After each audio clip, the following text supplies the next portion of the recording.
You're listening to XVGM Radio.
Welcome to XVGM Radio, where the bits keep coming. I'm Mike. And I'm Justin. And this is episode 19, No Nostalgia Classics.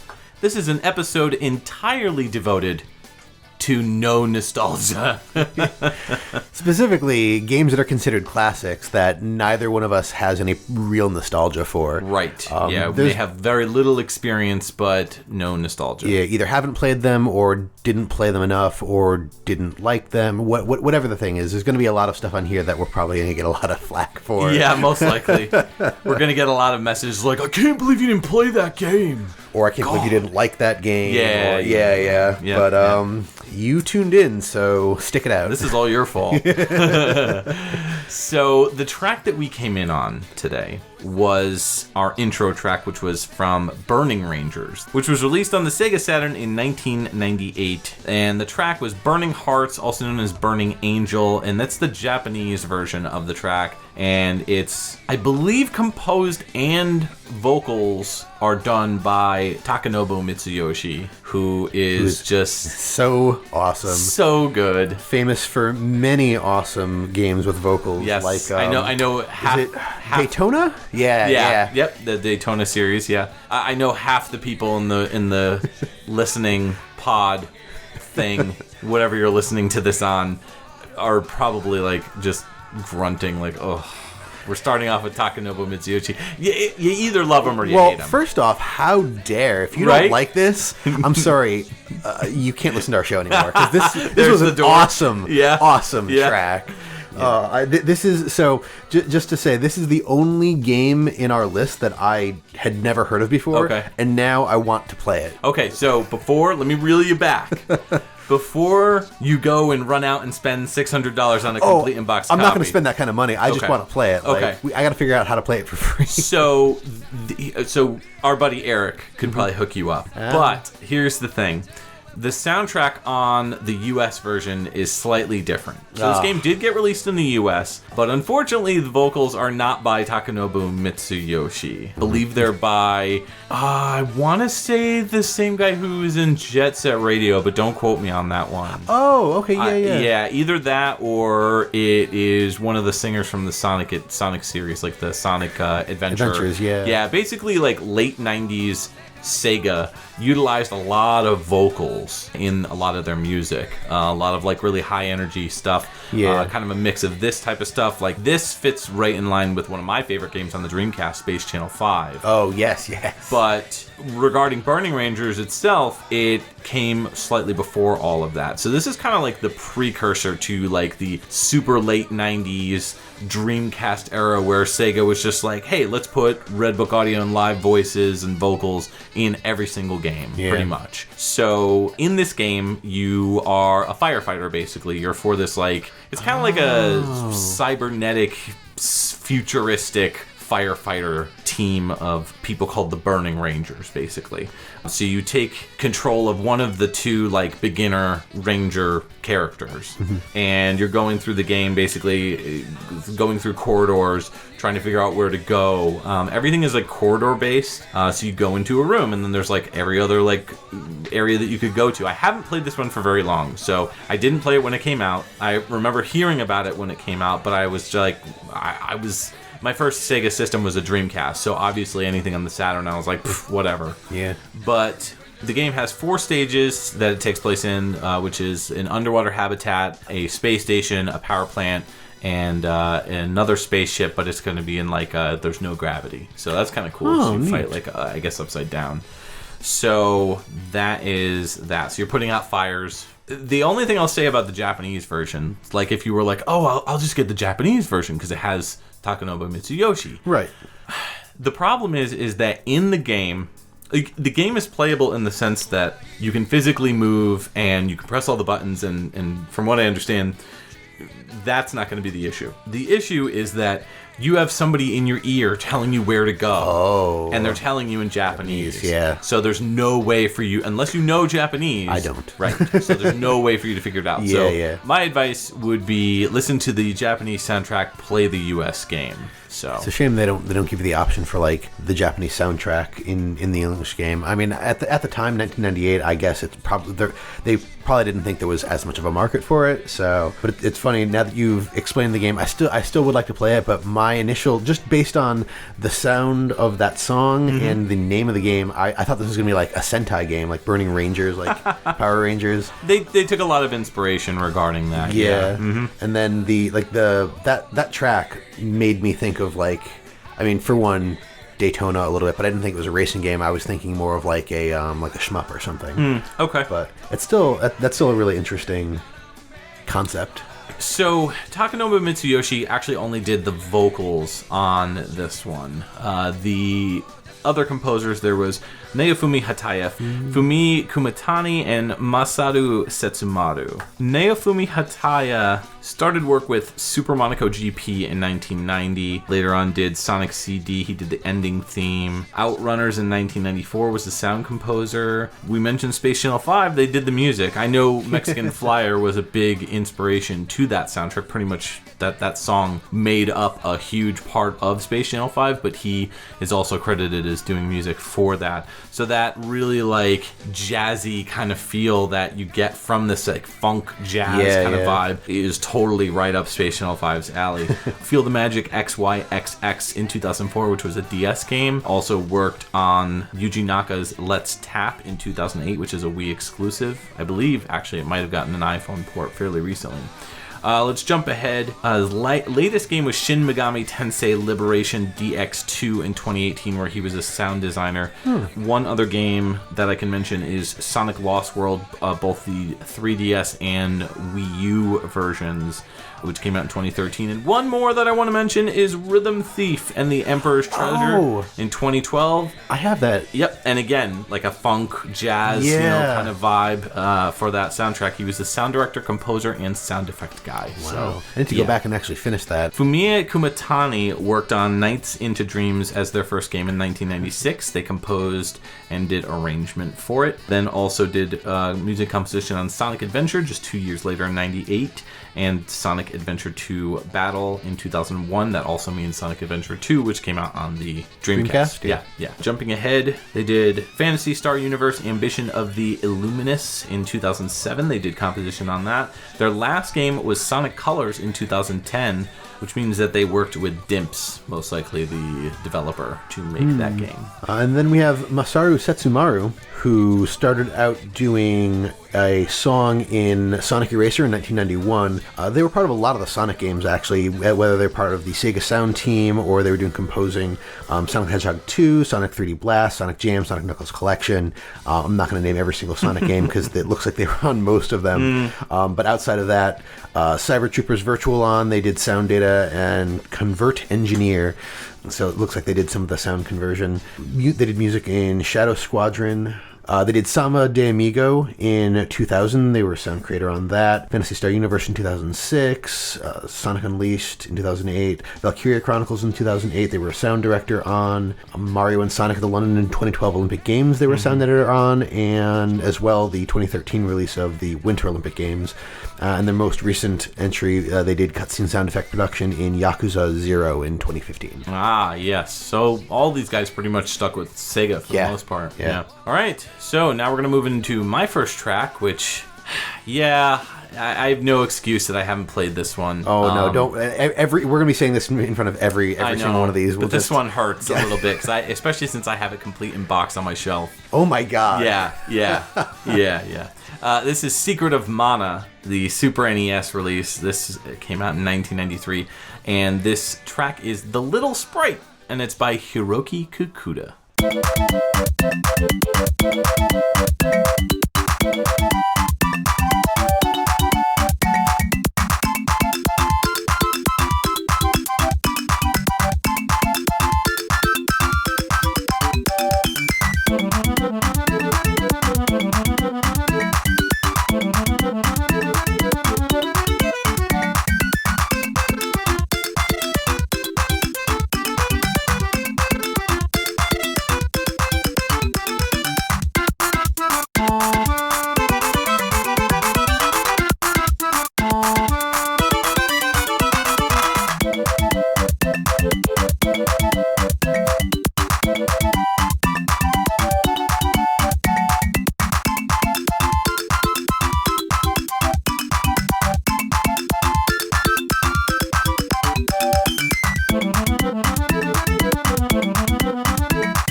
Alright, welcome back. That was Secret of Mana.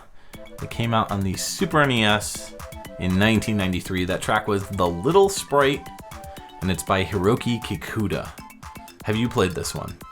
I have not played all of it. I've played probably the first 2 to 3 hours of it. Okay. And so you got enough in that you kind of got a feel for the game. Yeah, it's one of the games that I sort of regret not having gone back to complete because it was a lot of fun. Yeah. But I started playing it, like I didn't play this when it first came out in the SNES. I think I played it sometime in college. That's when I was first sort of exposed to it. Oh, okay. And it was a lot of fun. And then, you know, college was busy and I didn't have a whole lot of time. Sure. And then I unfortunately never really went back to it. You should play it and I should get back to it. Yeah. No, I agree. It's been one of those games that I'm like, one of these days, it's sitting on my shelf. I just stare at it and I'm just like, maybe I should start it. And I'm like, no.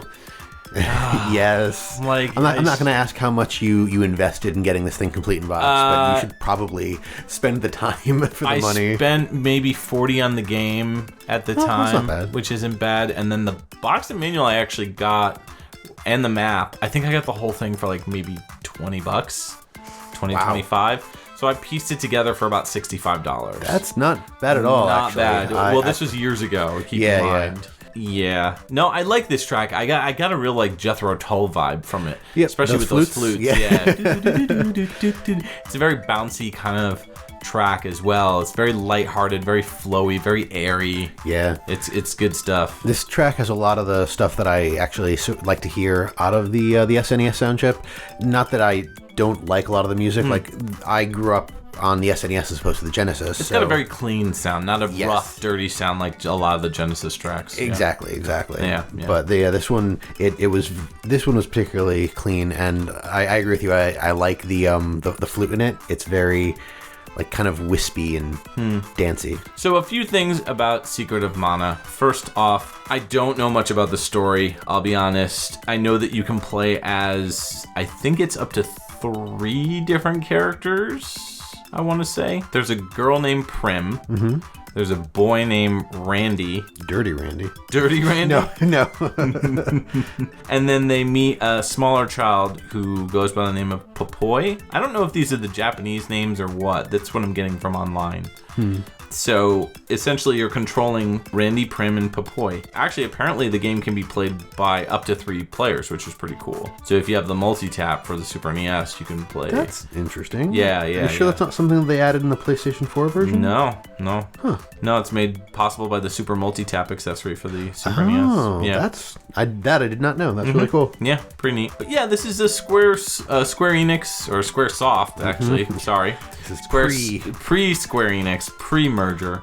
This is Square in their heyday on the Super NES. You know, the holy trilogy of Secret of Mana, Final Fantasy 3, which is really Final Fantasy 6, and Chrono Trigger, I would say. Yep. In all honesty. And I know Secret of Evermore, some people would say that's in there too. And Second Densetsu 3. And there's a whole lot to it. This is part of that series, this Seikiden Densetsu. Yeah, Seiken Densetsu. This is the sequel. The first game was actually Final Fantasy Adventure on the Game Boy. Yep. Believe it or not. Obviously, huge shift in power from from the Game Boy sound chip to the Super NES. I don't know if you know this, but the game was supposed to be for the SNES CD. Oh. Which was that Sony PlayStation precursor, basically, when Sony and Nintendo were going to do stuff. Yeah, when they were going to make babies, and then they were like, and they cheated on them with Philips. And that's what happens when you play dirty. So, Hiroki Kikuta we talked about on episode 13, which was our Soul Calibur episode. He did some music on Soul Calibur 5. Kenji Ito did the music for Final Fantasy Adventure, not Hiroki Kikuta. Hiroki Kikuta did the music for Seiken Densetsu 3 in 95. Worked on Kudelka in 1999, which I believe is a PlayStation 1 game. Yes, it is. Like an RPG. Demon Score in 2012. He was the Belial composer. Not sure what that is, but okay. Let's do his last game other than the Secret of Mana remake or re-release, when it got re-released in 2018. Let's not talk about that. Well, I don't know. A lot of people liked it. Some people did. Some people didn't. I have no nostalgia for the game, so I would probably walk into it and be like, oh, it's a pretty cool game. But I can understand why people would be upset if things weren't exact. But Yeah. it looked really cool graphically. I mean, I like the look of it, you know. Yeah. Oh no, I thought it was going to be a lot better than it turned out to be because of how good it looked. I didn't buy it, but I've seen enough of it that I wasn't impressed with the final product.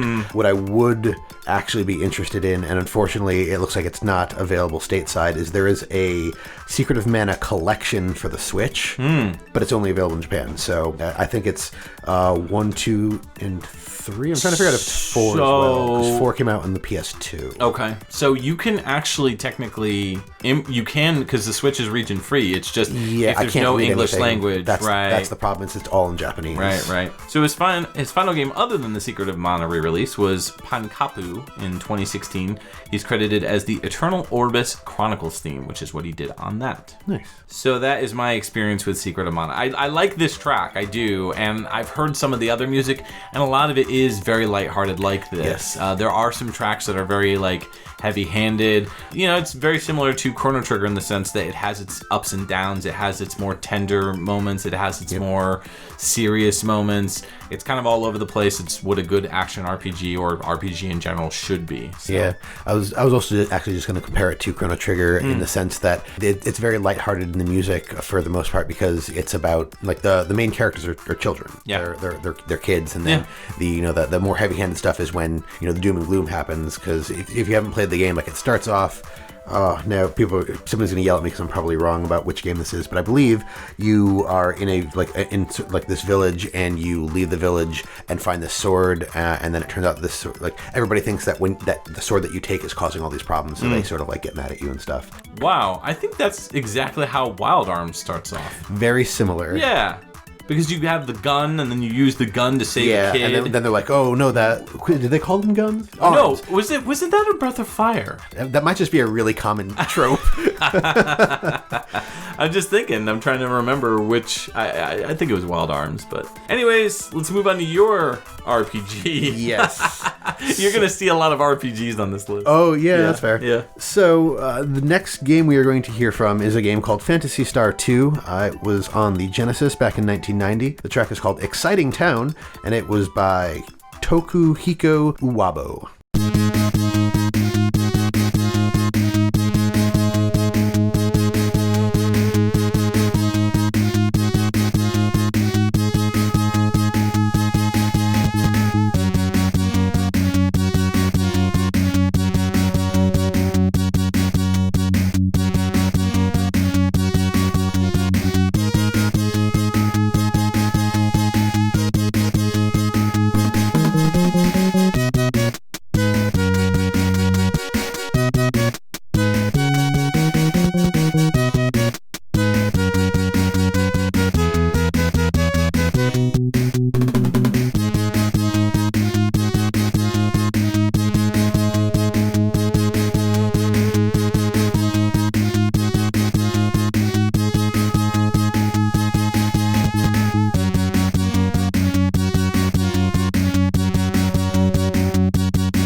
Welcome back. That was Exciting Town from Phantasy Star 2, which came out in the Genesis in 1990, and it was composed by Tokuhiko Uwabo. How exciting. How exciting indeed. Those drum fills. They were very quick, but I liked them. This also had an interesting soundtrack and an overall enjoyable soundtrack for what was on the Genesis, particularly at this time, because I believe around 1990, a lot of the games that I didn't really like the sound from were coming out around then. I am not liking this track. I'm No? not gonna lie. I thought it was cute. It's just so twarmpy and. It's a little twarmpy. It's almost like the DuckTales theme, like race cars, lasers, airplanes. It's DuckTales. And, you know, that never occurred to me. And, you know, no, I didn't catch that. That's DuckTales. It is. Maybe that's why I like this track so much. There you go. Because I like the DuckTales theme. That's true. You do. But thank you for agreeing with me on what I like. But no, I thought this was a cute track. Okay. I liked it. I liked kind of how bouncy it was. I don't think it deserves the title "Exciting Town." No. I mean, if this is, it's anything but. Yeah. It's I was gonna say if this is the exciting town, I'd hate to see their boring town. Yeah. But like to be fair, like I said, I thought it was bouncy. I liked sort of what it did, and the little drum fills that were in there, they sounded cleaner to me than most drums that I hear on a Genesis. I do agree that there's a lot of twarmpiness going on. I also think that we've listened to stuff that was twarmpier. So so word of the day. Oh yeah, why did you pick this one? I mean, other than the loving the twarp, I don't know. I mean, like the game itself. Why did you pick this game? So a couple reasons. For one, I'm aware of the Phantasy Star series. Sure. One of my friends, Chris, is actually a big fan of like Phantasy Star Online, all the Phantasy Star games. So when I was looking at games that are considered classic that I either hadn't heard of or never played, this kind of came up when I was looking around for, like, I wanted to play something from the Genesis. So I was looking at some of their classics, and I was like, I've either seen them, or like I don't want to do them because like I don't really like them or whatever. And then I saw Phantasy Star, 1 and 2, and I was like, oh, I've seen it played. I played a little bit of the one that was on Dreamcast. I want to say it was Phantasy Star Online. That's Phantasy Star Online. Yeah. I believe, yeah. I've never played this one, but I knew that it existed. I've heard this one and the first one are both really good. Yeah. Yeah, but I don't have really any experience with the series just because, again, like I said before, I didn't get a Genesis until I was in college. So I never really went back and played any Genesis RPGs because in my mind I was like, Genesis doesn't have any RPGs. Yeah. And of course that's terribly misinformed. But stupid me, in college was just like completely Nintendo fanboy. Yeah. So. No, it's like saying that there's no games for the Macintosh. Right. It's just, it's an uninformed opinion. But no, I would actually probably agree with you on that line of thinking because, again, I wouldn't say that I was like a Nintendo fanboy or anything, but the Nintendo products generally put out more what I was interested in until we got to the generation with the PS1 and the N64, and then I switched over there. Yeah. But the only types of games that I was really aware of on the Genesis were like the action-adventure games like Sonic and some of the racing games and stuff. Right. So when beat 'em ups and whatnot, Streets of Rage, and all that stuff. Yeah. So this game itself, though, it's a turn-based RPG. It's sort of like top-down. It almost looks like it. Yeah, no, it's not really a three quarters, but like it's a top-down, but everything sort of goes up in front of you. So almost like the Pokemon games, where like the buildings are so tall, but even though you should be able to go behind the building, but because the top of the building extends past a certain point, you can't really go around it. That sort of look. But yeah, turn-based RPG. You have a party of up to 4 characters. The plot is fairly, like any RPG, fairly in-depth, but it takes place, I think, about 1,000 years after the first game. The character that you control is named Rolf, and he's having these nightmares about like a young girl who he doesn't really recognize, fighting a demon and stuff. And just before the demon kills her, he wakes up and he doesn't know what it means. And eventually he leaves his home. It's a wet dream. Yeah. I mean, I don't even know what to say there. I totally threw you off track. You did. You were like, I'm going to talk seriously about a game I've never played. And I was like, yeah, but... Exactly. But funny joke. Funny joke. But yeah, so I'm not going to go into the entire story. Obviously, it's way too in depth. Yeah. But that's sort of like the start of it. And these games are interesting RPGs to me because they're fantasy based. I mean, Phantasy Star, but there's also a futuristic element to them too. So there's like guns and swords and all that stuff. I think the third one is like super like techno. Oh, super like futuristic stuff? Futuristic sci-fi, yeah. I mean, this whole thing takes place in the Andromeda Galaxy. I can't remember which one, the fourth or the third. I remember playing Phantasy Star Online, and everything looked super futuristic. Yeah. Looked like something out of Star Ocean. Yeah. So this composer was a Sega guy? Looks like it. So Tokuhiko Uwabo started out with doing music arrangement on Space Harrier in 1986, and then Fantasy Zone also in 1986, Super Daisenryaku in 1989, he did the sound programming, Super Monaco GP in 1990, Sorcerian in 1990. He did a lot of stuff for Sega mostly. Yeah. Castle of Illusion starring Mickey Mouse in 1990 as well. That's the Master System port and the... Yep. Yeah, the one Genesis and maybe Master System port. Yeah, and then there was another port of it as well. Game Gear, in 2013. Oh, that's the Xbox. That's the re-release. Yes, and that's and obviously he didn't make new music for that. For 3DS as well. Oh, yes. Yeah, he was the original composer. Yeah, he's credited as the original composer in that game. But it looks like the last thing that he did before that was Sonic & Knuckles 1994. So, okay, part of the Sega sound team. Yep. Cool. So Sega guy through and through. Right. Well, we are going to move into another Genesis game, one that I've never played, one that people tell me time and time again, oh dude, you gotta play this. It's Musha, and it came out on the Genesis in 1990. The track is Armed Armor, and it's by Toshiaki Sakota.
That was quite the banger.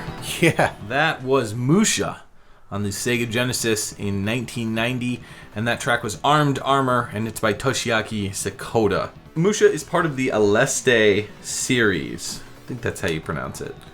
Aleste. Sounds like it's either Aleste or Aleste. It sounds like some kind of like salad dressing. Aleste, yeah. Can I have the Aleste salad? Yeah, I'll have the Aleste salad. Extra Musha. Yeah. The game's developed by Compile, So you know it's probably going to be pretty good. This is supposedly one of the best shooters on the Genesis, or best shooters period, a lot of people say. It's a shmup dango. Shmup dango. Yeah, for the rest of us.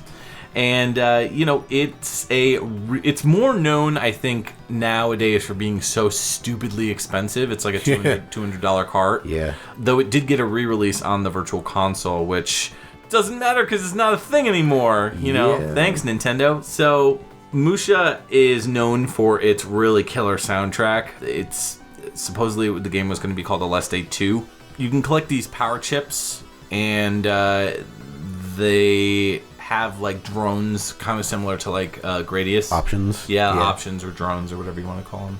So they apparently developed Musha in less than a year, which is insanely impressive.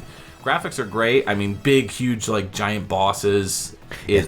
Some of these bosses look really cool, actually. Yeah, it's a very visually impressive game. It really pushes the boundaries of the system in both graphics and audio, I would say. But what do you think of this track specifically? Well, like you said, it was a bit of a banger. I thought it was really kind of crazy. I like that driving rhythm. It feels a little too high to be a bass, so I don't know if you'd call it like the bass line or just like the rhythm guitar, but it's just constantly like jamming on it.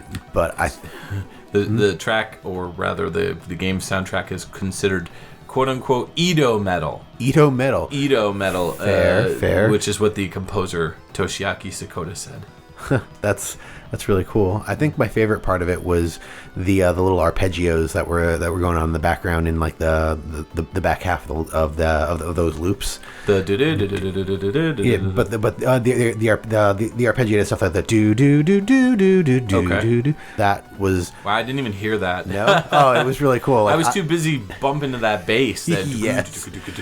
Well, that was like carrying me through a lot of the song. I was really digging that, and then I heard those come in, and I was just like, oh, where is this going? This is really nice. Some of the synths are pretty okay. I still feel like this is a bit too harsh sounding, and not in like, I like the more fuzzy kind of sound on the Genesis, and I didn't really get that from this track. It just sounded kind of like not harsh. To me, the sound style that they used here just to me doesn't sound like what I would like if you look at a soundtrack like Battlemania Daiginjo, which I cannot speak highly enough of. One of my favorite Genesis soundtracks that has that like distorted fuzzy sound to it that like really brings out just such a killer sound on the Genesis. Another one that did it is Thunder Force 4. Also known as Lightning Force. Oh, yes. So if you've played that, you've heard that soundtrack. That, to me, is like your iconic heavy metal sounding shmup soundtrack on the Genesis. All right, yeah. But this, I don't know, it's not bad. I dug it. I really love that chuggy bass. Yeah. It's really just like large and just thumping. It's really good. But then in the background, you've got some really awesome like double bass drums going. Yep. So yeah. It definitely keeps a beat, and it really just knocks your socks off. So I was more inclined to listen to the rhythm section here than the melody. Yeah, no, I mean, I agree with you. I thought the rhythm was sort of the part that grabbed me the most, and I don't know if the little arpeggio pieces that I like would really be considered the melody. I still think that was more background.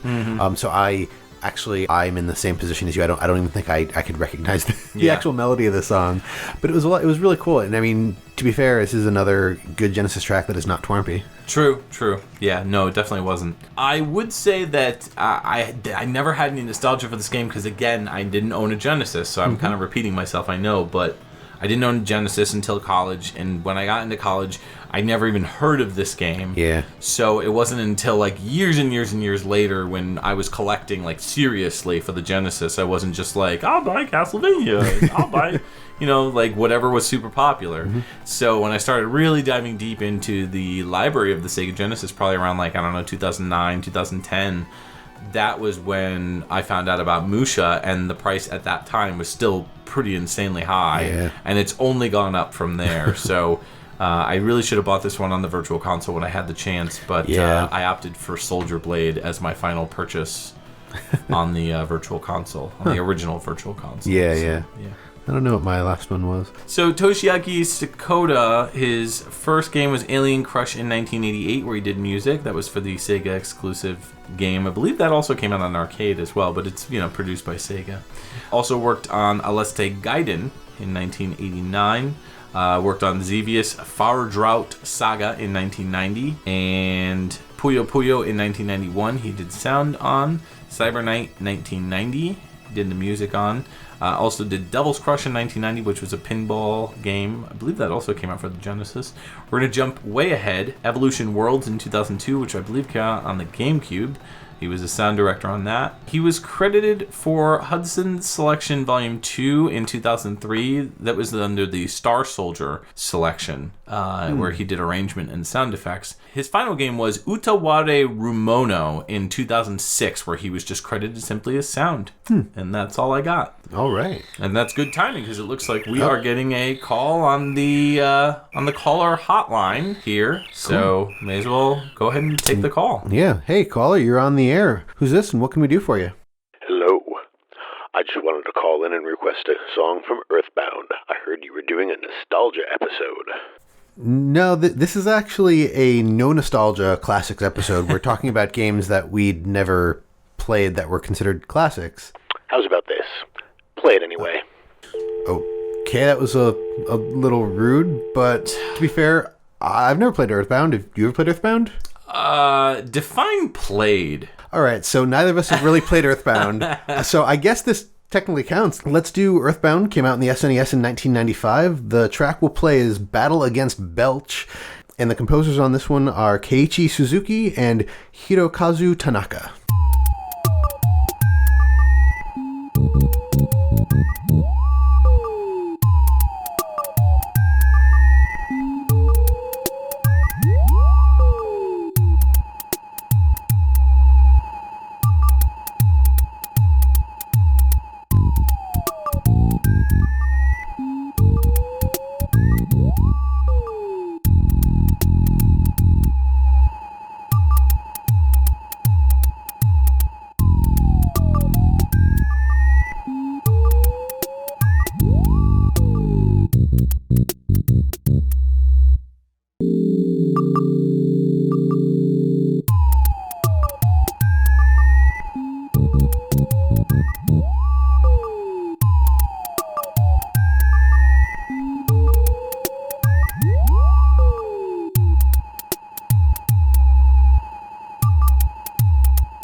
You have returned to XVGM Radio, and that was Earthbound on the Super NES that came out in 1995. That was Battle Against Belch. That was by Keiichi Suzuki and Hirokazu Tanaka. Wow, what a track. Yeah, I mean, da-da-da-da-da-da. Wow. I mean, if you couldn't tell that this game was done by Nintendo, that little bit kind of gives it away.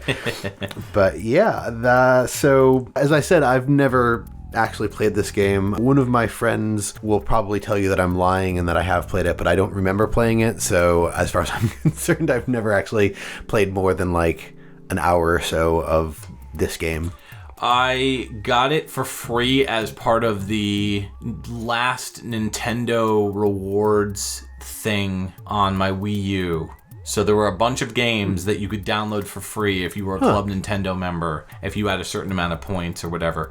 And basically they were getting rid of the program, so they were like, you have your choice between these games. And everything else that I could possibly want, I already had. So I was looking at the list and I was like, well... I'm surprised you actually chose this one. I was like, I don't have Earthbound. I guess I'll download it. So I download... All right, let me state why I don't like Earthbound. I was waiting for you to get to this. For the record. So, I am not really a huge fan of playing games with little kids in them. It depends on the game. I prefer action games to be like that, not RPGs.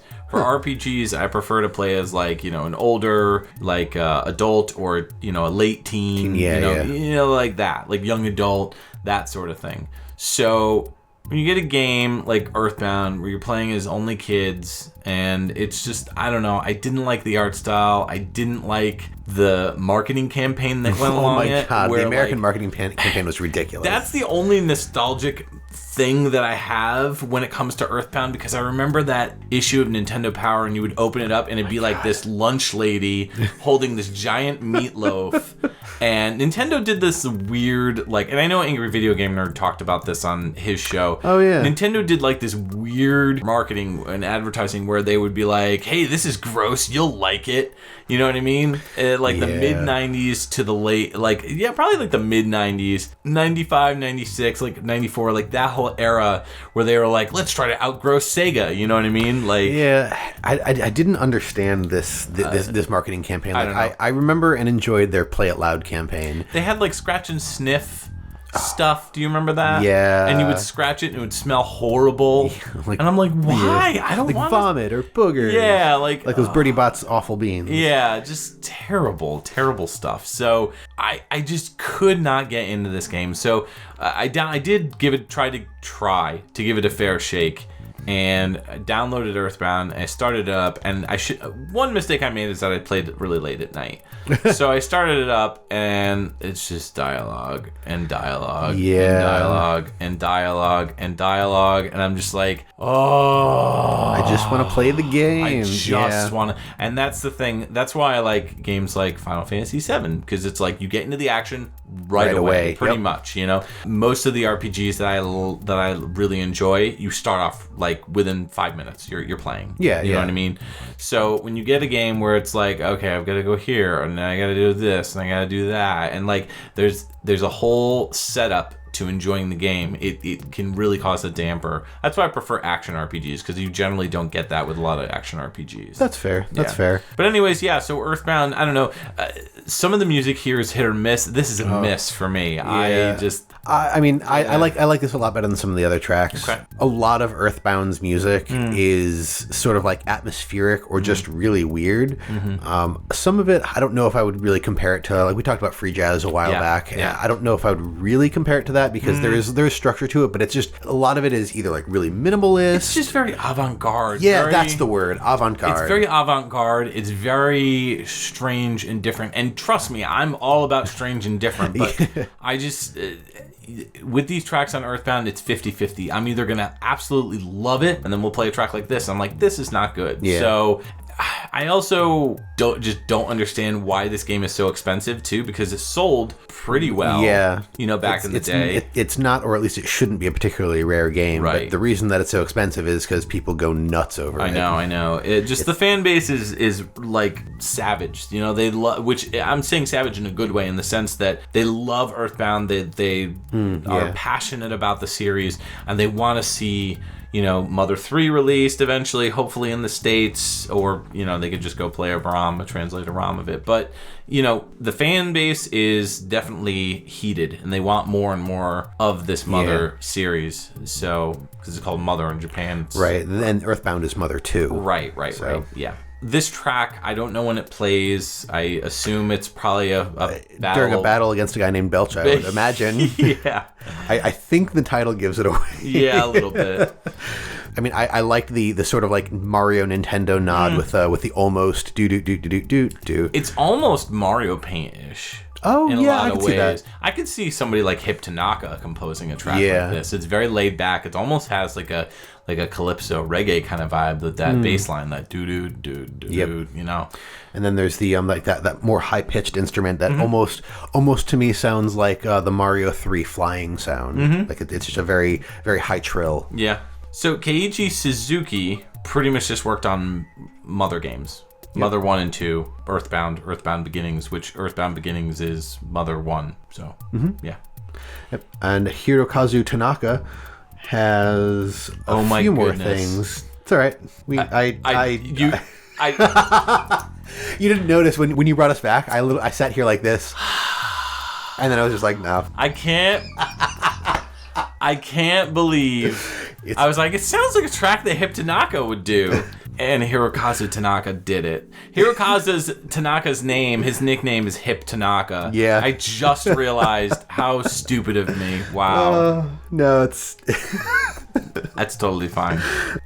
But so, for those who aren't familiar with Mr. Tanaka, he started out in 1980 doing Space Firebird as a sound composer, did Mario Brothers in 1983... Duck Hunt 1984, Ice Climber 1985. Like, if it's a classic Mario game, he did it. Well, he did Metroid, he did Kid Icarus. Yep. He did Mario Paint. He did Tetris in 1989. Yeah, like he did the music for, not the Mario series in the sense, like, not like Mario 3, Mario 2, Mario 1. Right. Not like those games. He did like the more arcadey type style games. I think he did Balloon Fight. Urban Champions, like that Balloon Fight, Urban Champions is on there. Gumshoe, he did all the classic Nintendo Dr. Mario stuff. Yeah. He did all the classic Nintendo stuff. You know, more recently he's taken on a more like supervisory type of role. Yeah, he's done some arrangement in 2014. He did arrangement on Super Smash Brothers for Wii and 3DS. Yeah. A lot of really good classic stuff. He's been seen around Japan DJing. So really, if you live in Japan, yeah. Can you imagine going into like just a dive bar and just Hip Tanaka's just chilling out? That would be awesome. That would be stellar. We should do that. Yes. Find him. Mm-hmm. XVGM field trip. Yes. Gotta get your parents' permission. Yes. So, we are moving on to my next track, which is another game which I've never played. It's Final Fantasy II, also known as Final Fantasy IV, and this came out on the Super NES in 1991. The track is Overworld Theme, and it's by the always fantastical Nobuo Uematsu.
Are you or someone you know in need of a serious nostalgia trip? Hey, I'm Way Back Willie, and my deals on bottled nostalgia are insane! Come on down to our shop where a licensed nostalgia specialist will help you pick out the nostalgia memories that are right for you. Never played Chrono Trigger, but you're headed to a party where literally everyone has played Chrono Trigger and loves it? We'll inject memories into your ear holes that'll allow you to converse with someone who's a fan. Let's see how it goes for our newest customer, Jake. Hey, Paul. How's it going? Killer party. Thanks, Jake. Hey, have you played Chrono Trigger yet? I'm sure you haven't, so we'll all just get ready to bust your... Actually, guys, I did. What an amazing game. That lava sound effect is so haunting, right, Ellen? Oh my gosh, I had nightmares about it as a kid for weeks. And am I the only one that had the ice cream joke float right over their head? Totally. Thanks, Way Back Willie. Hey, Jake, glad to help out. Remember, you too can figure out what the heck the opera scene is in Final Fantasy 3, or 6, 3. Stop by our place at 44 Krogersville Courtyard and get your holes stuffed with memories today. All memories are subject to potential brain damage. Citizens from Utah are ineligible for memory bank access. No interest in memories for the first 6 months. Then monthly payments apply. Minors under 18 are not eligible because they can make their own memories. You're listening to XVGM Radio. Welcome back, XVGM listeners, and you just heard a little ditty from Final Fantasy II, also known as Final Fantasy IV, and that came out on the Super NES in 1991. The track was Overworld Theme, also known as the main theme, and it's by Nobuo Uematsu. So I have never played this one. Final Fantasy VII was the first Final Fantasy game I ever played. I played it back when it came out in like 97, 98, whatever, yeah.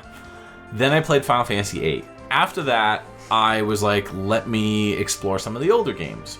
So I ended up picking up the Final Fantasy, whatever that collection is, that had 5 and 6, I think, on it. So Final Fantasy V was the earliest, I would say, that I went to, as far as like the older games go. And then fast forward to me owning a copy of Final Fantasy III, also known as 6, because some dumb person traded it into a game store that I worked at. So I ended up picking that up for $20, which is a pretty darn good deal. Jeez. Yeah. So at that point in time, I remember I did, at that game store, pick up Final Fantasy II, also known as 4. So I did own it at one point. Oh, okay. And I think I was just like, I can't find time to play this. And I just got rid of it at the time. I think I paid maybe $10 for it initially. And I think I sold it for, I don't know, maybe 15. So, I mean, you got to keep in mind, this was like 2003, 2004, around then. Yeah. So that was my experience with Final Fantasy II, also known as 4. Yeah. So I haven't gone back and played this one, but I know it has its fans. I know people love this game. Have you played this one? I have, not all the way through. Okay. I actually kind of lost interest in this one. I don't remember how far in I got. Really? I didn't find it to be as gripping as like 6 or 7 or 8 or 9. Fair enough. But I mean, when it comes to the classic Final Fantasies, I mean, Final Fantasy 1 is probably my favorite of the classics, but 6 is a very, very close second. And then, like I said, I just couldn't really get into 4. And I mean, I've heard that like it starts out a little slow and it gets better as it goes along. And I've seen some things that happen later in the game, and it's pretty cool. But unfortunately, I just never got to it, and I probably never will, because those games you have to invest so much time in them. Like, Who has time anymore? Yeah, like I'd like to go back and actually play through 6 again, but Sure. it's probably not going to happen either. Yeah, I'm all about that 5 lifestyle. Yeah, that's right. You really like 5. 5. Love it. I love the characters. Yeah, the 5 is really cool, and the characters are awesome. I my first introduction to 5 might have been the same as yours. I played it on an emulator back in like high school, college days. Yeah. Yeah, because they didn't release that stateside until they did that anthology, which had 5 and 6. So, Nobuo Uematsu, one of your favorites. One of my favorites, too. Yeah. I'm okay with admitting that. He's pretty awesome. His first game was Tsushio no Dragon in 1986, where he was the composer. He did Rad Racer in 1987. And then the onslaught of Final Fantasy games began with Final Fantasy in 1987. I also did 3D World Runner in 1987, which was a fun little NES game as well. Then he later on did, of course, almost all the Final Fantasies up until 12. Oh, yeah, I was going to say, I think 12 is where he might have hopped off. 12, and he did Final Fantasy 12 Revenant Wings, which I think was that DS spin-off or whatever. He's continued working in some way, shape, or form. He ended up joining up with Hironobu Sakaguchi's studio once he left Square Enix. Square Enix. But he ended up leaving and joined up with Mistwalker, and they worked on like Blue Dragon Plus, The Last Story in 2011, which I've been personally playing through lately. Yep. Unchained Blades in 2011 as well. He was the main theme composer. And then he's just credited for a bunch of Final Fantasy stuff just randomly. His last composition and production thing was Final Fantasy XII, The Zodiac Age. Oh, yeah. Yeah. I believe that's just the re-release of Final Fantasy XII. Yeah, so he's just credited as the original composer. Yeah. Gotcha. Prior to that, Final Fantasy XIV Stormblood in 2017. He did the score on that as well. He's also in a band called Earthbound Papas. And they apparently did the music for Mega Dimension Neptunia 7 and Hyperdimension Neptunia Rebirth 3 V Generation in 2015. So, yeah. They were previously the Black Mages, then they changed. Oh, they changed the name. Yeah, they changed their name to the Earthbound Papas, and I think maybe they lost or gained some members as well. All right, so moving on. What do we got? All right, so here's a game that I feel people are going to attack me for not having played. River City Ransom. Never played it. How dare you? It came out in the NES in 1989. We're going to listen to Mid-Boss, also known as A Tougher Fight, by Kazuo Sawa.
Welcome back. That was River City Ransom, which came out in the NES in 1989. The track was Mid-Boss, also known as A Tougher Fight, and that was composed by Kazuo Sawa. Cool Double Dragon track, bro.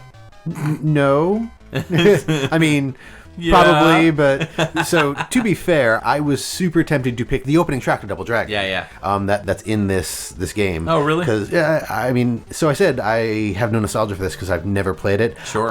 It didn't occur to me that there was a link between this game and Double Dragon. I didn't realize. Same developer and composer, right? Yeah. Well, I knew that with the publisher developed Technos. Yeah, like I knew that it was done by the same company. Sure. But I didn't realize that they took place in the same world. It was funny as I was going through and listening to the tracks that one of them was actually tagged as a Double Dragon track, and I was like, oh my god, it is. There's also a character select track that is not quite, but almost exactly the same as the character select theme in Super Dodgeball. Okay. Again, same company and everything. Yep. So this was one of the more fun things that I had figuring out. Huh. Wacky. Yeah. So I know you've played this game, right? I have. So you actually have nostalgia for this. No, I don't. You don't? No, I wouldn't say so. So you played it, but you didn't enjoy it. So to answer your first question, no, I didn't enjoy it. I don't know what it is about River City Ransom that I didn't enjoy. I mean, there weren't a lot of characters on the screen, and at the same time, like, I just felt it was a little bit slow and a little bit too repetitive, which is silly because it's a beat 'em up, so of course it's going to be repetitive. but I couldn't get into this one. I don't know what it is. And it's weird because I love games like Scott Pilgrim and, you know, the chibi designs in, like, you know, what we talked about in the Beat 'em Ups episode, the Phantom Breaker Battlegrounds Overdrive game. So I love that type of stuff, but I just, for whatever reason, I couldn't. And I even love Double Dragon. Yeah. Loved, you know, the first 2 Double Dragon games, but I just cannot get into River City Ransom. And it's not the RPG elements either. Again, I don't know what it is. It's like one of those things where, like, you play a game and you're just like, I'm not really feeling this. So no, I don't have any nostalgia for it. The first time I played it was, I was living on my own. I had a Wii, and I downloaded it on the Virtual Console on a whim. Right. I knew what it was. I didn't know much about it, but I knew it was a beat 'em up and it had RPG elements. And I knew it was developed by Teknos. So I was like, all right, I'll give it a whirl. I started playing it, and I didn't get very far. I mean, I maybe played for like an hour or so, and I was just like, I don't know, not feeling it. So musically, great track though. Love it. You know, I mean, I love that Double Dragon sound, and I love that melody. And and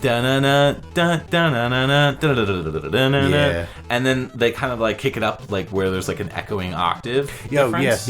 Love that. Really good stuff. So and those drums, the just like really good track. So I was feeling that. I was digging it. Fair enough. Yeah. Now those are pretty much the same reasons that I picked this track. There's a lot of really good stuff on this soundtrack. I figured that there would be, like, when I realized the connection between this and Double Dragon, like, I like the soundtrack of Double Dragon as well, and Super Dodgeball. So I had a feeling that most of the stuff would be really good, but this one was just, it was sort of the most, I don't know if I'd call it quirky, but like you said, the drums were really cool. There was more going on in this track than there were in some of the other tracks. Yeah. So It was just super, super neat. Cool. So what about the composers? Yeah, so Kazuo Sawa started out composing in 1987 on Tokoro-san no Mamoru mo Semaru mo. Obviously a game that we did not get here in America, but was released on the Famicom. Also Renegade in 1987, Super Dodgeball in 1988. Good game, I like that game. Alien Syndrome 1988. Very, very busy in the late 80s.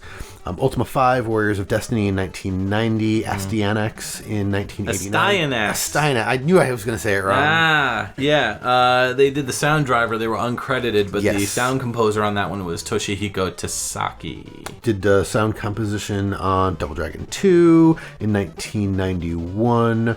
Populos 2, Trials of the Olympian Gods in 1992, Battle Blaze in 1992, River City Super Sports Challenge All-Star Special in 2015, and River City Melee Battle Royale Special in 2017. Moving on. Yeah, looks like we have another caller calling in this evening. Okay then. Well, let's take a call. Hey, caller, you're on the air with XVGM Radio. What can we do for you? Hi.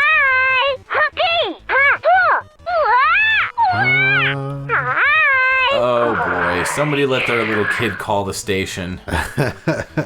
Cute. Yeah. Okay, hey, we're gonna forward you to our friend Tone. Take care. Well, that's enough of that. You know, actually, now that I think about it, the voice kind of sounds familiar. Yeah. Almost like Kirby. Yeah, that's, I was just I hope that wasn't Kirby we just hung up on. I'm sure it wasn't. I'm sure. No way. No way. Definitely a child. So, speaking of Kirby, let's play a Kirby track. This is from Kirby's Dream Land 2 on the Game Boy, which came out in 1995. The song is called Ku the Owl, and it is composed by Tadashi Ikigami and Hirokazu Ando.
You have returned to XVGM Radio, and that was Kirby's Dream Land 2, which came out on the Game Boy in 1995. That track was called Ku, the Owl, and it was by Tadashi Ikegami and Hirokazu Ando. Very, very bright, very flighty. Yeah. Much like I would expect a lot of the Kirby tracks to be. Oh, sure. It sounds like a lot of the other Kirby music that we've heard, and I'm surprised that it's not composed by the classic Kirby composer. It's a little more busy, I would say. Most Kirby tracks have a little bit more of a laid-back attitude, I find. At least maybe on just Kirby's Adventure, which was the first one I ever played.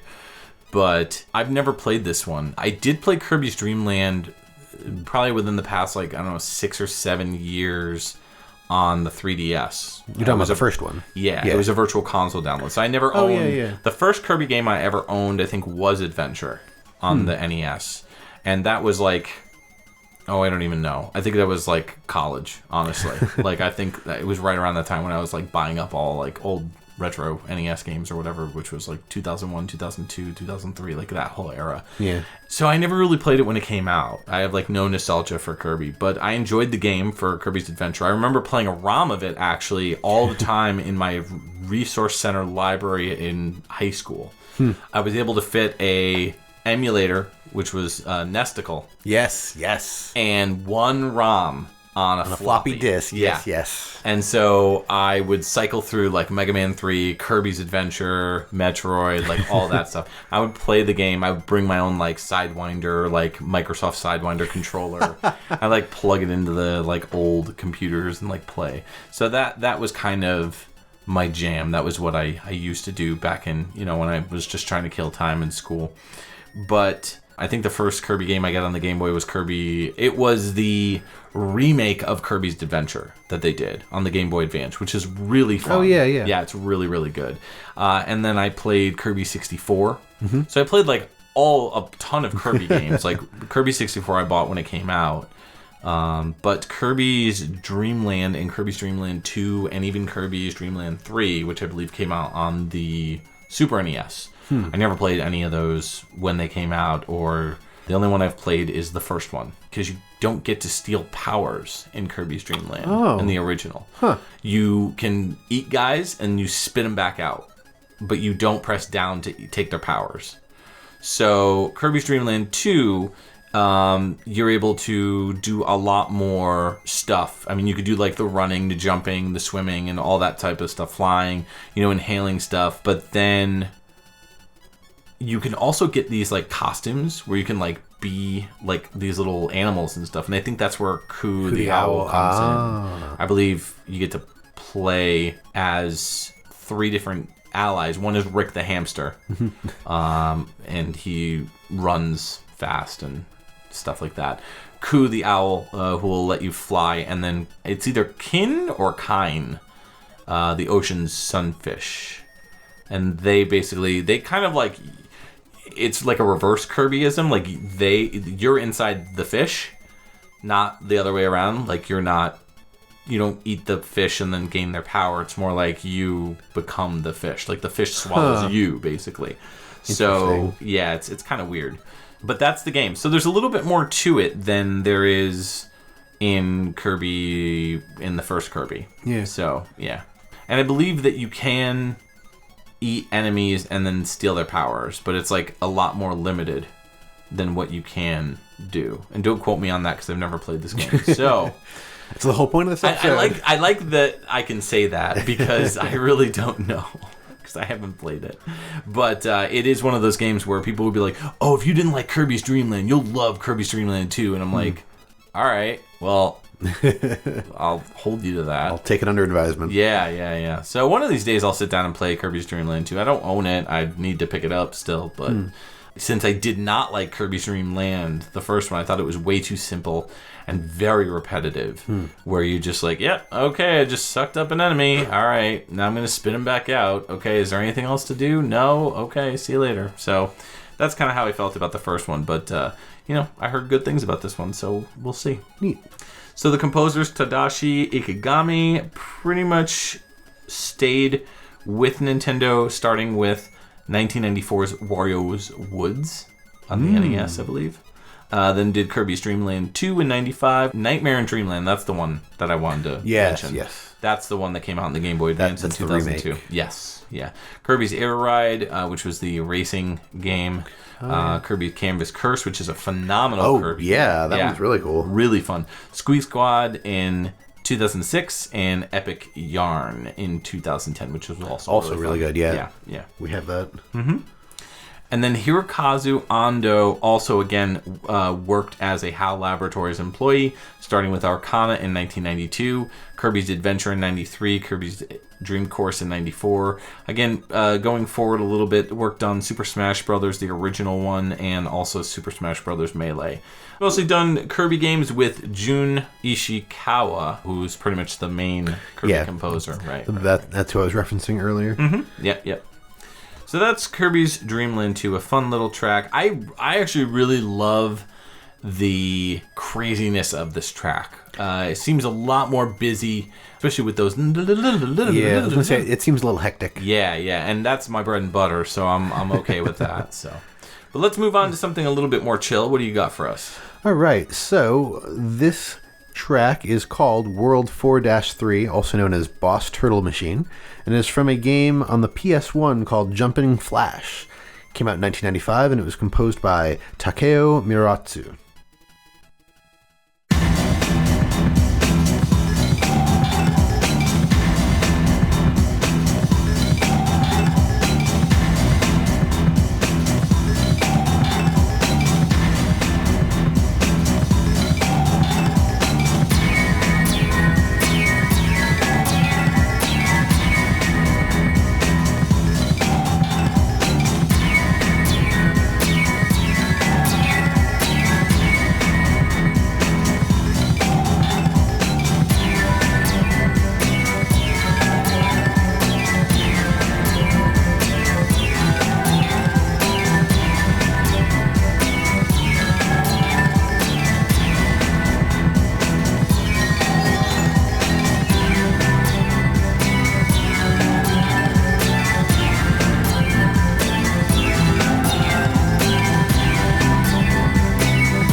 Welcome back, our favorite listeners.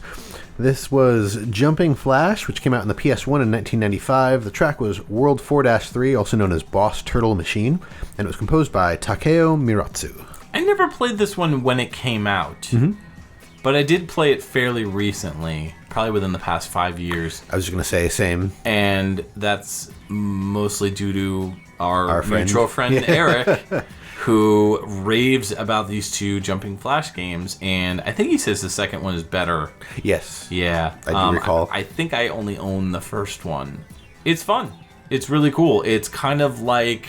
Yeah, isn't it like you're just like jumping from platform to... It's like a 3D platformer, but it's like first person. It's the purest platformer.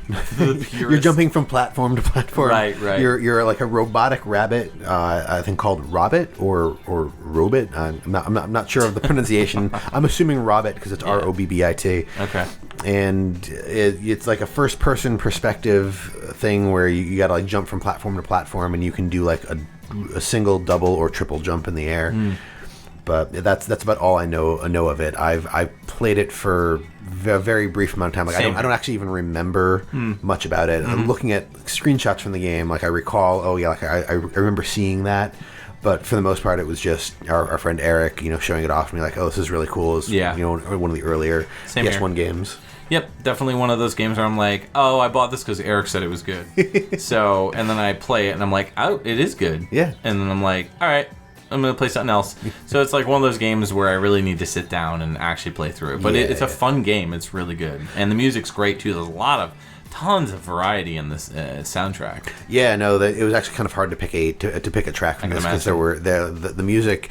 I wouldn't say it's all over the place. Like it definitely has like a niche, but there's a lot of different sort of styles, and there's a lot of really good tracks in this game. I don't get Boss Turtle Machine from this. I get Underwater Level. Oh no, that would really? mean it's terrible. No, I'm saying oh no, as in like underwater levels of the devil. The reason I say that is that floaty like do do do do do melody, like it just feels underwatery. Yeah, I would agree. That seems appropriate. I'm trying to actually figure out why this is called Boss. Like the only reason I can think of calling it Boss Turtle Machine is like it's a boss theme, and it's a turtle themed thing, but I can't even find the info on that. Maybe so boss is Turtle Machine.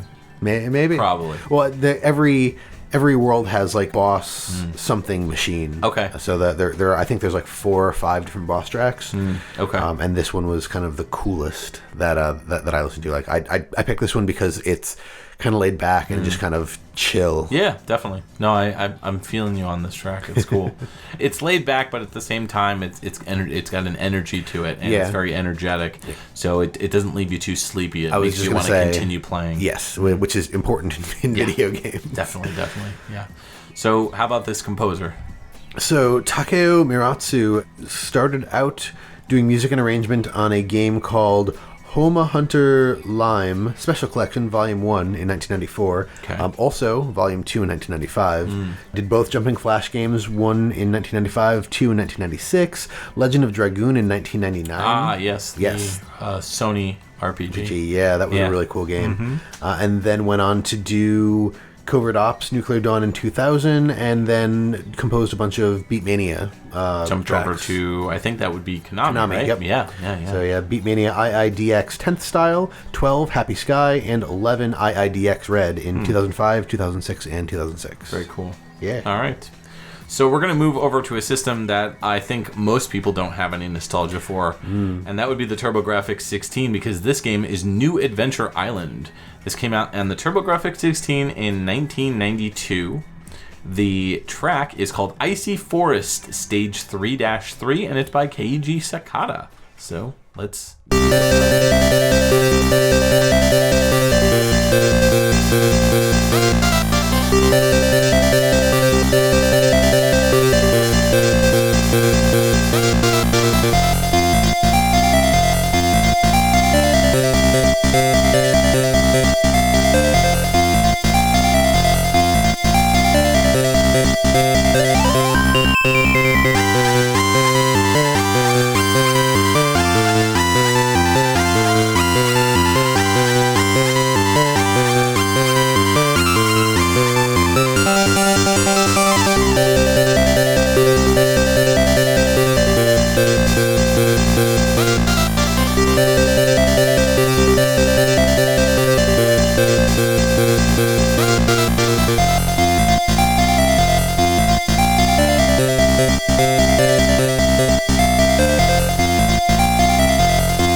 You have returned to XVGM Radio, and that was New Adventure Island. And that came out on the TurboGrafx 16 in 1992. The track is Icy Forest Stage 3-3, and that was by Keiji Sakata. So you were saying during the break, when we were talking while listening to this track, that you always get Bonk and this confused. Yes. For Adventure Island series. So you're kind of, but not really far off. So Really? Bonk was also developed by Hudson Soft. It was one of their properties that was pretty much like the big thing on TurboGrafx. It was kind of like their Mario. Then at some point it changed to Airzonk, which is basically Bonk in space. Oh, yeah. Or yeah. Bonk is a shmup. Yeah. Which Airzonk is a fantastic game as well. Great soundtrack too. The New Adventure Island, or rather the Adventure Island series in general, is kind of an offshoot of the Wonder Boy series, which was, I believe, either developed by Hudson Soft or developed by Sega. I cannot remember the backstory on that. But I will say that it's weird and interesting how those series kind of went off on their own retrospective journeys and how they continued to like stay tied together. Yeah. So the Wonder Boy series ended up becoming more RPG-ish. Ended up like Wonder Boy and Monster World, like really kind of tried to move away from that whole like caveman saves cave woman from Big Bad. Yeah. You know, and ended up kind of becoming a game where you fight with like a sword and shield and you go to like different areas and you get money and all that sort of thing. So it had a lot more RPG type of elements, like an action RPG. The games were fairly recently remade or rebooted over time. I think there's a brand new Wonder Boy that came out within the past like year or so. Yeah. Huh, I didn't know that. Yeah. Like they basically took the Wonder Boy game and like remade it or whatever. This game is weird because it's called New Adventure Island. It was released after Super Adventure Island came out on the Super NES, but it was released before Adventure Island 3 came out on the NES. So, yeah, kind of weird. There's a bunch of Adventure Island games that have come out over the years. But yeah, regarding the relation to Wonder Boy, I guess Adventure Island was a direct port of the Sega arcade game Wonder Boy. So basically Hudson got the rights to make this game, who the original developer on Wonder Boy I guess was Escape. And they ended up changing the character for who you play as from this little like blonde caveman boy to Hudson Soft's spokesman, who is Takahashi Meijin. So Adventure Island, he was renamed to Master Higgins. Right. So that's his name in the series. So Or if you're from the United Kingdom, Master Wiggins. Master Wiggins. So regarding the Adventure Island series, the series has kind of bounced all over the place, but the core concept of the Adventure Island series is Master Higgins and this girl named Tina that's like his girlfriend or his main squeeze. Right. They end up in New Adventure Island getting married, and as they're leaving the church or whatever, Tina gets kidnapped by this villain called Baron Bronsky. And he also kidnaps some of the kids from the island. So Master Higgins has to go through 6 stages. Each stage has 4 different acts in it.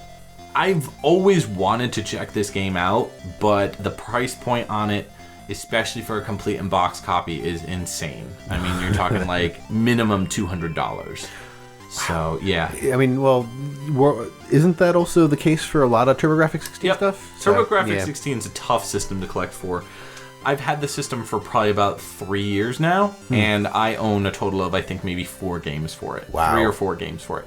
It's just too expensive. Yeah, I didn't even realize you had one, to be honest. Yeah, I do. I have one, and I enjoy it, but I just don't play it because I don't really have that much to play. Yeah. So I've played the extent of the games that I have. I haven't beaten any of them, really, I don't think. But even if you want to get, like, the core games for the system, like Bonk, you're looking at like $40-$50 minimum. Jeez. Yeah, just for like a loose copy. It's crazy. TurboGrafx collecting is insane.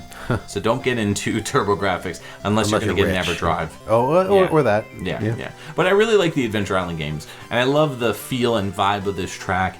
It's got that like full yet echoey kind of vibe to it, which makes sense because this is an ice level sort of thing. So, but yeah, it's very twinkly. It's very like nighttime-ish kind of vibe. It's kind of laid back. We're kind of like smoothing things out as we go through this episode. You know, we started off with tracks that were kind of more vibrant, more exciting, except for Excite and now we're kind of like leveling things down. So Keiji Sakata is the composer on this one. He did Mickey's Dangerous Chase in 1991, which is kind of like a Chip 'n Dale's Rescue Rangers ripoff, also developed by Capcom. Galaga 88 in 1991. Dragon Saber After Story of Dragon Spirit, which is a sequel to Dragon Spirit in 1991. Doraemon Nobita no Do Arabian Night in 1991, did sound effects on that, and then his final game was New Adventure Island in 92, where he is credited for sound. So not a lot to his resume, but all pretty good stuff. Yeah. All turbo graphics except for that Game Boy game, pretty much. Yeah. Not bad. All right. So we're wrapping up the episode. We've saved one of the best for last. I can't believe you haven't played this game. Go ahead. Yeah, so I'm going to have to tell you what this is and then leave before the angry mob shows up. Yeah. So this last game is The Legend of Zelda Ocarina of Time. Came out in the N64 in 1998. Oh. The track is Gerudo Valley, and it was composed by Koji Kondo. Yes.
I should slap you. Yeah. On that note, that was The Legend of Zelda Ocarina of Time. On the N64, which came out in 1998, the track was Gerudo Valley, composed by Koji Kondo. And yes, I am sorry that I have no nostalgia for this game. So even I have nostalgia for this game. To be completely fair, I don't really have a whole lot of Zelda nostalgia in general. I played the first Zelda when it came out. I had it on the NES, Gold Cart and all, and as a kid, I always played it for like a short stint, but I could never really get very far. Like there were things, I think I talked about this on a previous episode. I was utterly confused by the forest thing, the open world, and being able to do the dungeons in any quote unquote any order. 'Cause I mean, you could, but you couldn't. Like there were certain things you couldn't do unless you did other things first. So, and I wasn't the kind of kid who ever got strategy guides or like the Nintendo powers, so I never really had any help. So eventually, like as a kid, I just sort of threw my hands in the air and gave up. The first time I beat the original Legend of Zelda was on the Wii in like 2006 or 2007 on the Virtual Console. Twilight Princess, I bought, played, and beat, and actually had a lot of fun with that. Okay. But as I mentioned earlier, when the N64 came out, it was N64 and PS1. Yeah. I went PS1. Sure. I had some friends that had the N64. They loved Zelda. Like this game blew them away. It was great. I'd seen some of it, and at some point I had actually sat down to try to play the game, and I got fairly far, but there were a lot of things about the game that I just found like off-putting. I mean, for one, I was used to like the 2D games going to 3D. Like it was mind-blowing everything being in 3D, but I didn't like, and I mean, I to this day, like going back from modern games and especially modern Zeldas, the controls are kind of awful. But at the time, not many people thought the controls were awful, but I had trouble like wrapping my head around these controls. It's interesting. I mean, the Z targeting was like so insanely influential. Yes. I just that right there was one of the most influential things that has ever happened in video games, 3D video games specifically. Completely agree. Yeah. And I'm so in no way, shape, or form am I saying this game wasn't influential or that it wasn't good. Sure. I just don't have a whole lot of nostalgia for it. I've never beaten it. I do think I got fairly far. I want to say I got to this part, the Gerudo Valley. Okay. But, I mean, that was maybe my third or fourth attempt to actually play the game. Oh, wow. It was just, I don't know, it was a mess for me. And I don't think it was really the game's fault. Okay. I was into sort of other types of games, mostly at that point, like RPGs. Right. Like heavily into RPGs. I mean, RPGs are a hell of a drug. So, I guess you are saying you don't consider Zelda an RPG then? It's more of an adventure game. Sure. The RPG elements that I see in this game are mostly around the fact that you get heart containers and you get more life as you go through. But outside of that, like, you do get stronger by getting the better sword, but like there's no like building of your character and stuff. I tend to agree. I don't think it's an RPG. I think it's more of an adventure game myself. Yeah. I started with Zelda 1 back when it came out, and I tag teamed the game with some friends of mine back in the day. There was this brother and sister that lived not too far away from me at the time. They would come over, and like they never came over together. It was always like one. So like the boy, his name was Michael, the girl's name was Jen. So like Michael would come over and we would play together, and we would get to a certain point and then save, and then like he'd go home, and then like another day like Jen would come over and we get to a certain point and then she'd go home. So like we kind of kept doing that, and then I think at one point I stopped being friends with them and I ended up beating it on my own, which is weird. But after that I ignored Zelda 2, and then I immediately jumped into Zelda 3, Link to the Past. That was the first game I ever pre-ordered. I was so stoked for that game.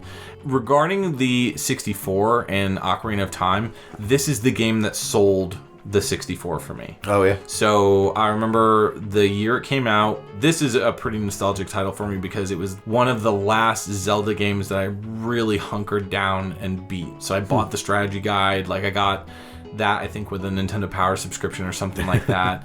And I remember going through the guide, trying to get all the Skulltulas. Oh, yeah. Loving the soundtrack, loving the game, loving the Z targeting, just like everything about this game I loved. I do think it's a bit overrated. I think it's phenomenal. Yeah. I just don't think it's the best Zelda. I think that is Link to the Past, in my opinion. Yeah, no, that's fair. So Ocarina of Time, I love this Spanish guitar track. It's so good. I think this is actually probably my favorite track in the game. It's a warm yet really sad kind of song. Yeah. It's weird because the tones of the guitar are so warm and inviting, but yet at the same time, the song seems kind of sad, kind of a downer, but it's super chill. Yes. I dig it. It's a great song to drive around to, like, aimlessly. Koji Kondo, Mario, Zelda, it's pretty much all you need to know. I was going to say, do we need to go through his entire... No, we don't. No. So anyways, let's wrap up the show. What was your favorite track of this episode? This very weird, wonky episode. I would say probably the River City Ransom track. Okay. A Tougher Fight was really key tonight to me. You're saying River City Ransom. I'm going to say New Adventure Island. That's fair, yeah. I really like that track. It's just something about it just really, kind of chill and Maybe relax. it's because it's currently cold and icy out, and it's nighttime, and that is a cold, icy nighttime track. Exactly. It's appropriate for our current situation. Yes, and it makes me want to be a Burning Ranger and be in fire. All right, so that is going to do it for our episode. We want to thank all of our patrons who have generously signed up, and who might they be? So, our patrons are Alex Messenger, Scott McElhone, Cam Werma, Chris Murray, Kung Fu Carlito, Chris Myers, Peter Panda, The Autistic Gamer 89, and Mixmaster. Yes, we want to thank all of you so much for signing up for the Patreon.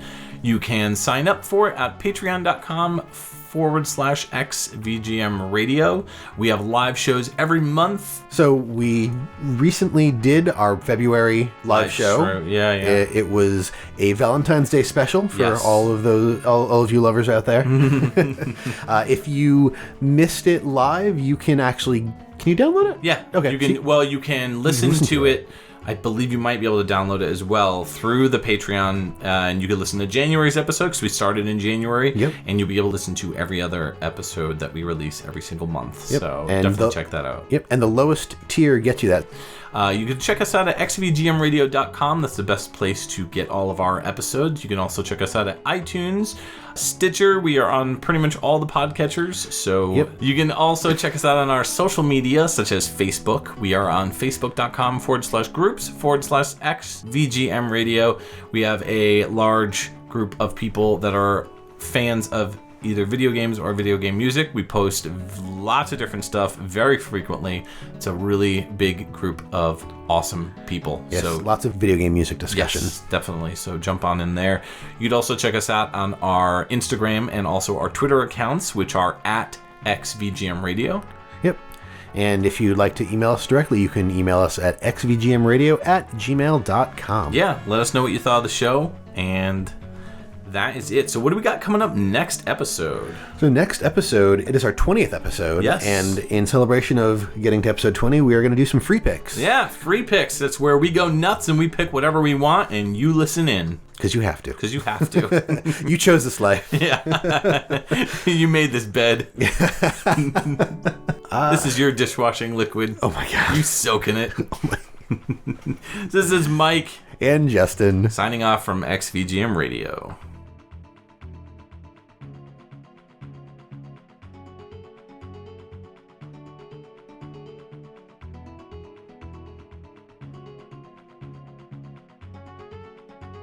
Did they let Tenacious D do the soundtrack? What? Wonder Boy? No. Wonder Boy. What is? You do not know the song? Do you don't like Tenacious D? Do you? I do like Tenacious D. I don't know that song. Really? I also have maybe heard 3 Tenacious D songs in my life.